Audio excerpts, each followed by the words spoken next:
हिंदी कक्षा में पुनः आपका स्वागत है। आज अपने पुराने टॉपिक को लेते हुए कविता आओ मिलकर बचाएं, जो कवित्री निर्मला पुतुल जी के द्वारा लिखी गई है, के अभ्यास प्रश्न और उनके उत्तरों पर आज हम चर्चा करेंगे। पहला प्रश्न है, माटी का रंग प्रयोग करते हुए किस बात की ओर संकेत किया गया है? कवित्री निर्मला पुतुल ने माटी का रंग प्रयोग करके स्थानीय विशेषताओं को उजागर करना चाहा है। संथाल परगना के लोगों के जुझारूपन, अक्खड़पन, नाच गान, सरलता आदि विशेषताओं से उन्हें जुड़ा हुआ बताया है। कवित्री ये चाहती हैं कि आधुनिकता के चक्कर में हम अपनी संस्कृति को तुच्छ या हीन न समझें। हमें अपनी पहचान अपनी संस्कृति के साथ बनाए रखनी चाहिए। नेक्स्ट क्वेश्चन आता है, भाषा में झारखंडीपन से क्या अभिप्राय है? भाषा में झारखंडीपन से अभिप्राय है झारखंड की भाषा की स्वाभाविक बोली, उनका विशिष्ट उच्चारण। कवित्री ये चाहती है कि संथाली लोग अपनी भाषा की स्वाभाविक विशेषताओं को नष्ट न होने दें, न करें। नेक्स्ट क्वेश्चन आता है, दिल के भोलेपन के साथ साथ अक्खड़पन और जुझारूपन को भी बचाने की आवश्यकता पर क्यों बल दिया गया है? दिल का भोलापन सच्चाई और ईमानदारी के लिए आवश्यक होता है, परंतु हर समय सरलता या भोलापन ठीक नहीं होता। भोलेपन का फायदा उठाने वालों के साथ थोड़ा अक्खड़पन भी दिखाना कई बार आवश्यक हो जाता है। अपनी बात को मनवाने के लिए अकड़ भी होनी चाहिए। साथ ही कर्म करने की प्रवृत्ति भी परम आवश्यक है। अतः कवित्री भोलेपन, अक्खड़पन और जुझारूपन तीनों गुणों को बचाने की आवश्यकता पर बल दे रही हैं या बल देती हैं। नेक्स्ट क्वेश्चन आता है, प्रस्तुत कविता आदिवासी समाज की किन बुराइयों की ओर संकेत करती है? प्रस्तुत कविता में आदिवासी समाज में जड़ता, काम के प्रति अरुचि,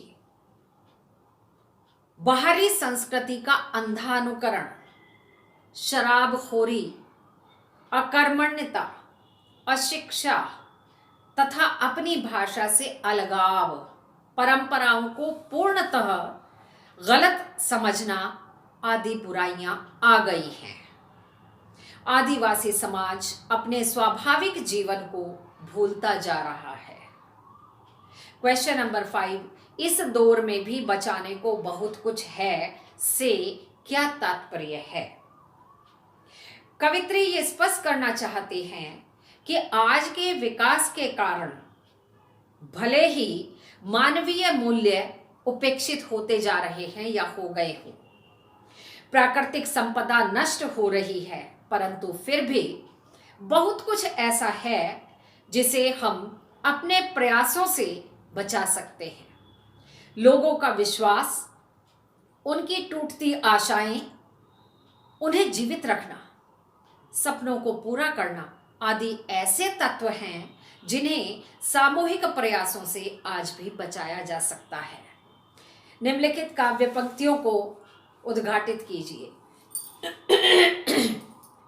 ठंडी होती दिनचर्या में जीवन की गर्माहट। और दूसरा काव्यांश है, थोड़ा सा विश्वास, थोड़ी सी उम्मीद, थोड़े से सपने, आओ मिलकर बचाएं। पहला काव्यांश देखते हैं। प्रस्तुत पंक्ति में कवित्री ने आदिवासी क्षेत्रों से विस्थापित लोगों की पीड़ा को व्यक्त किया है। विस्थापन से वहां के लोगों की दिनचर्या ठंडी पड़ गई है, जीवन में निराशा आ गई है।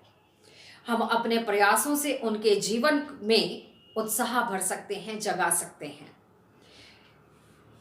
तथा काव्य पंक्ति में लाक्षणिक गुण विद्यमान है। इसका अर्थ है उत्साहहीन जीवन। गर्माहट, उमंग, उत्साह, जोश का परिचायक होता है, क्रियाशीलता का प्रतीक है। इन प्रतीकों से अर्थ में गंभीरता आ गई है, शांत रस विद्यमान है, अतुकांत अभिव्यक्ति की गई है। थोड़ा सा विश्वास, थोड़ी सी उम्मीद, थोड़े से सपने, आओ मिलकर बचाएं। प्रस्तुत अंश में कवित्री अपने प्रयासों से लोगों की आशाएं, विश्वास और सपनों को जीवित रखना चाहते हैं। समाज में बढ़ते अविश्वास के कारण व्यक्ति का विकास रुक गया है। वह सभी लोगों से मिलकर प्रयास करने का आह्वान करती हैं। उनका स्वर आशावादी है। थोड़ा सा, थोड़ी सी व थोड़े से, तीनों प्रयोग एक ही अर्थ के वाहक हैं या परिचायक हैं, अतः अनुप्रास अलंकार है। उर्दू शब्द उम्मीद, संस्कृत शब्द विश्वास तथा तद्भव शब्द सपने शब्दों का मिला जुला प्रयोग किया गया है।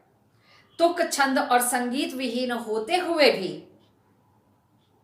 काव्यांश में आकर्षण है। खड़ी बोली का दर्शनीय रूप विद्यमान है। लास्ट क्वेश्चन है, बस्तियों को शहर की किस आबो हवा से बचाने की आवश्यकता है? बस्तियों को शहर की नग्नता और जड़ता से बचाने की आवश्यकता है। स्वभावगत वेशभूषा व वनस्पति विहीन नग्नता से बचाने का प्रयास सामूहिक तौर पर किया जा सकता है। शहरी जिंदगी में उमंग, उत्साह और अपनेपन का अभाव होता है। शहर के लोग अलगाववादी या अलगाव भरी जिंदगी व्यतीत करते हैं। नेक्स्ट थोड़े अतिरिक्त प्रश्न हैं, उनको भी एक बार हम स्पष्ट कर देना, चर्चा कर लेना चाहते हैं। आओ मिलकर बचाएं कविता का प्रतिपाद्य स्पष्ट कीजिए। मूल भाव क्या है कविता का? प्रस्तुत कविता में दोनों पक्षों का यथार्थ चित्रण हुआ है, सकारात्मक भी और नकारात्मक भी। बेहतर संदर्भ में यह कविता समाज में उन चीजों को बताने की बात करती है जिनका होना स्वस्थ सामाजिक परिवेश के लिए परम आवश्यक है। प्रकृति के विनाश और विस्थापन के कारण आज आदिवासी समाज संकट में है, जो कविता का मूल स्वरूप है। कवित्री को ऐसा लगता है कि हम अपनी पारंपरिक भाषा, भावुकता, भोलेपन, ग्रामीण संस्कृति को भूलते जा रहे हैं। प्राकृतिक धरोहर, हमारी नदियां, पहाड़, मैदान, मिट्टी, फसल, हवाएं आदि, ये सब आधुनिकता का शिकार होते जा रहे हैं। आज के परिवेश में विकृतियां बढ़ती जा रही हैं, जिन्हें हम मिटाना चाहते हैं या जिन्हें हमें समाप्त करना है।